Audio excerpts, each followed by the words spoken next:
हर मुस्कुराहट के पीछे एक कहानी होती है, लेकिन कुछ मुस्कुराहटें सच छुपा रही होती है। इस फ्रेम को ध्यान से देखिए।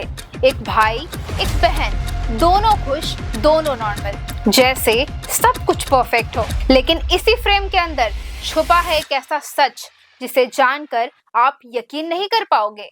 एक नहीं, दो नहीं, बल्कि इतने बार कि गिनती सुनकर आप डर ही जाओगे। और सबसे शॉकिंग बात, ये सब करने के बाद उसने अपनी माँ को कॉल किया और कहा, मम्मी घर आ जाओ, एक सरप्राइज है। लेकिन वो सरप्राइज नहीं था, वो एक ट्रैप था।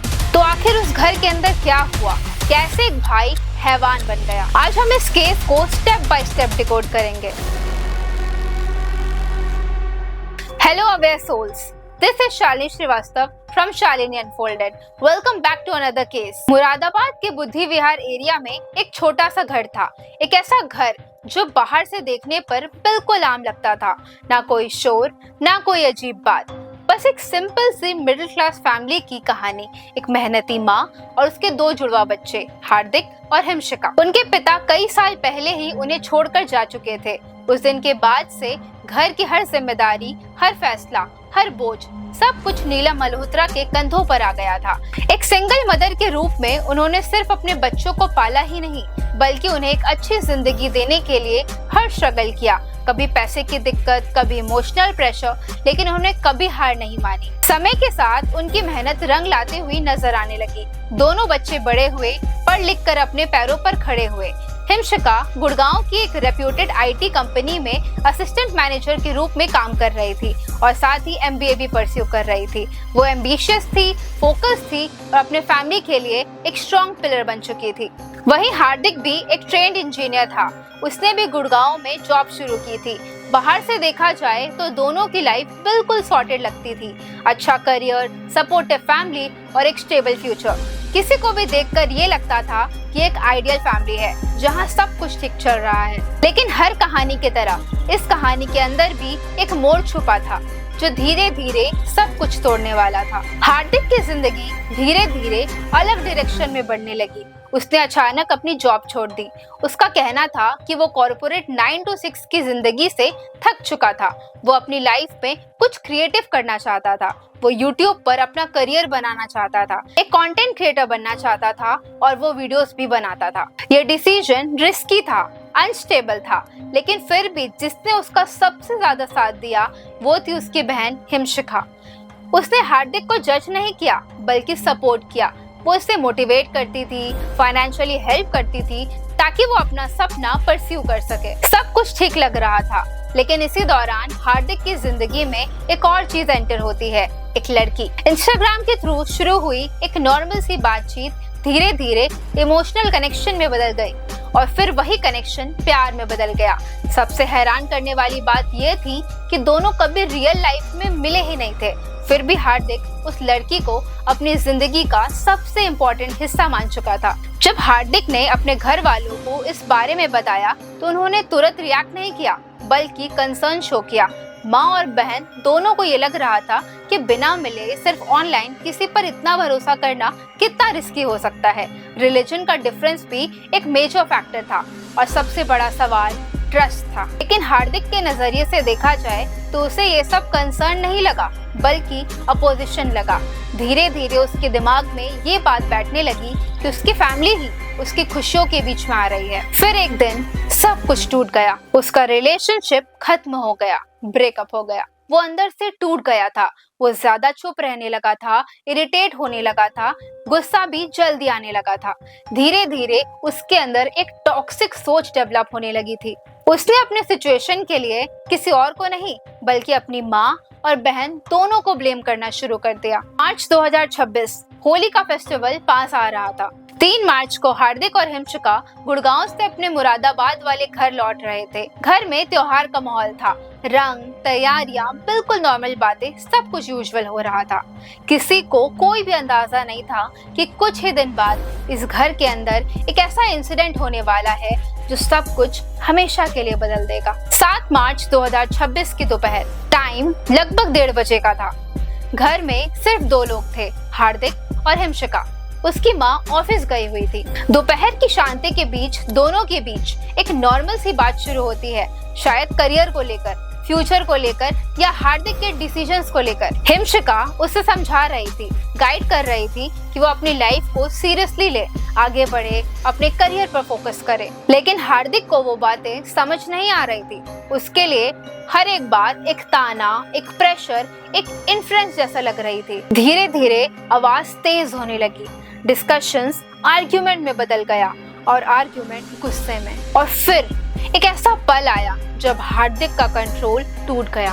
वो बिना कुछ सोचे सीधा किचन की तरफ बढ़ा। उसने एक बड़ा सा नाइफ उठाया। उस पल क्या चल रहा था उसके दिमाग में शायद ये कोई नहीं जान सकता था, लेकिन अगले कुछ सेकंड्स में जो हुआ उसने सब कुछ खत्म कर दिया। उसने सीधा हिमशिका पर लगभग 40 बार हमला कर दिया। पहला वार इतना अचानक था कि हिमशिका को रिएक्ट करने का मौका ही नहीं मिला।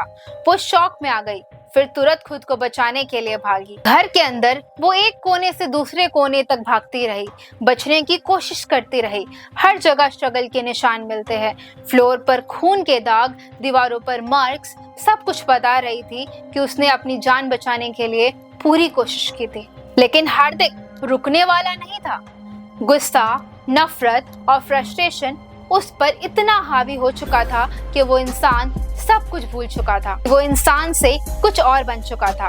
उसने एक के बाद एक वार किया। रिपोर्ट्स के मुताबिक 20 से 40 के बीच में वार किए गए थे। शरीर का शायद ही कोई हिस्सा बचा हो जहां चोट नहीं लगी हो। कुछ ही देर में हिमशिका वहीं गिर गई और उसकी सांसें हमेशा के लिए थम गई। हार्दिक ने अपनी बहन की बॉडी को उठाया, उसे कंबल में लपेटा और घर के कमरे के कोने में रख दिया, जैसे कुछ हुआ ही नहीं हो, जैसे वो एक नॉर्मल सिचुएशन हो। फिर उसने घर को लॉक किया और सीधा अपनी माँ के ऑफिस पहुंचा और उनसे कहा कि मम्मी घर चलिए, एक सरप्राइज है। एक माँ के लिए ये बिल्कुल सिंपल सी बात थी। उन्हें अपने बेटे पर पूरा भरोसा था। उन्होंने बिना कुछ सोचे ही उसकी बात मान ली। वो उसके साथ घर लौट आई। जैसे ही वो घर के अंदर आई, उन्हें कुछ अजीब महसूस हुआ। घर में एक अजीब सा सन्नाटा था। वो घर जो कुछ घंटों पहले तक जिंदा लग रहा था, अब बिल्कुल खाली सा लग रहा था। फिर उनकी नजर फ्लोर पर पड़ती है, कुछ दाग जो नॉर्मल नहीं थे। फिर उनकी नजर पड़ती है उस कंबल पर। वो धीरे धीरे उसके पास जाती है, झुककर उसे हटाती है और उस पल उनकी दुनिया वहीं रुक जाती है। उनकी बेटी उनके सामने बेजान पड़ी थी। उस मोमेंट को शब्दों में डिस्क्राइब करना मुश्किल है। एक माँ के लिए उससे बड़ा दर्द शायद ही कुछ हो सकता है। लेकिन इससे भी ज्यादा शॉकिंग बात यह थी कि उस मोमेंट पर भी हार्दिक रुका नहीं। उसने अपनी माँ पर भी हमला कर दिया। घर के अंदर चीखने की आवाज गूंज रही थी। ये आवाज बाहर तक पहुंची। पड़ोसियों को शक हुआ और वो तुरंत घर की तरफ दौड़ पड़े। जैसे ही हार्दिक ने लोगों की आहट सुनी, उसे समझ में आ गया कि वो अब पकड़ा जा सकता है। वो तुरंत घर से भागा, कार में बैठा और वहां से निकल गया। बाद में पड़ोसियों ने पुलिस और एम्बुलेंस को कॉल किया। माँ को तुरंत हॉस्पिटल भेजा गया। उनकी हालत बहुत क्रिटिकल थी, लेकिन वो जिंदा थी। पुलिस ने तुरंत इन्वेस्टिगेशन शुरू की। CCTV footage, toll plaza tracking, सब कुछ एक्टिवेट कर दिया गया। कुछ ही घंटों में हार्दिक की कार ट्रेस हो गई। वो अलग अलग टोल प्लाजास, अमरोहा और गढ़मुक्तेश्वर से गुजरता दिखा। आखिरकार 24 घंटे के अंदर पुलिस ने उसे बदौन से अरेस्ट कर लिया। जब इंटरोगेशन हुई तो सच जो सामने आई वो सबको हिलाकर रख देगी। हार्दिक ने कन्फेस किया कि वो अपनी ब्रेकअप के लिए अपनी माँ और बहन को जिम्मेदार मानता था। उसके दिमाग में ये बात इतनी गहरी बैठ चुकी थी कि उसने उन्हें अपनी जिंदगी का दुश्मन समझ लिया और इसी एक गलत सोच ने एक भाई को किलर बना दिया। ये कहानी सिर्फ एक क्राइम स्टोरी नहीं है, ये एक साइकोलॉजिकल ब्रेकडाउन का एग्जाम्पल है। एक ऐसा केस जहां असली वेपन चाकू नहीं था, बल्कि एक डिस्टर्ब माइंडसेट था। हार्दिक ने जिस पल पहला वार किया, शायद उसने सिर्फ अपनी बहन पर अटैक नहीं किया, बल्कि अपनी ही सोच, अपनी ही रियलिटी से हार मान ली। यह केस हमें एक बहुत अनकंफर्टेबल सच दिखाता है कि कभी कभी इंसान अपनी प्रॉब्लम का रीजन बाहर नहीं, अंदर ढूंढने के बजाय उन्हें सबसे करीब लोगों पर थोप देता है। Social media relationships, unreal expectation और इमोशनल डिपेंडेंसी। जब ये सब मिल जाते हैं तो इंसान रियलिटी और इल्यूजन के बीच फर्क भूलने लगता है।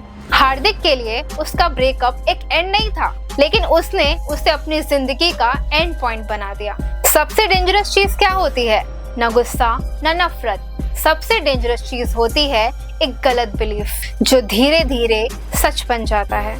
एक बिलीफ कि मेरे साथ गलत हुआ है और इसका जिम्मेदार कोई और है। और जब ये सोच कंट्रोल से बाहर हो जाती है तो इंसान सच और भ्रम के बीच का डिफरेंस खो देता है। इस केस में भी वही हुआ। बहन जो सपोर्ट कर रही थी, एक माँ जो प्रोटेक्ट कर रही थी, उन्हें ही दुश्मन समझ लिया गया। ये कहानी हमें एक सिंपल लेकिन पावरफुल लेसन देती है कि इमोशंस को इग्नोर करना, उन्हें सप्रेस करना और उन्हें समझने की जगह ब्लेम करना, सब मिलकर एक टिकिंग टाइम बॉम्ब बना देते हैं। आज का ये केस यहीं खत्म होता है। तब तक के लिए अपना ध्यान रखिए और अवेयर रहिए। मिलते हैं अगले केस में।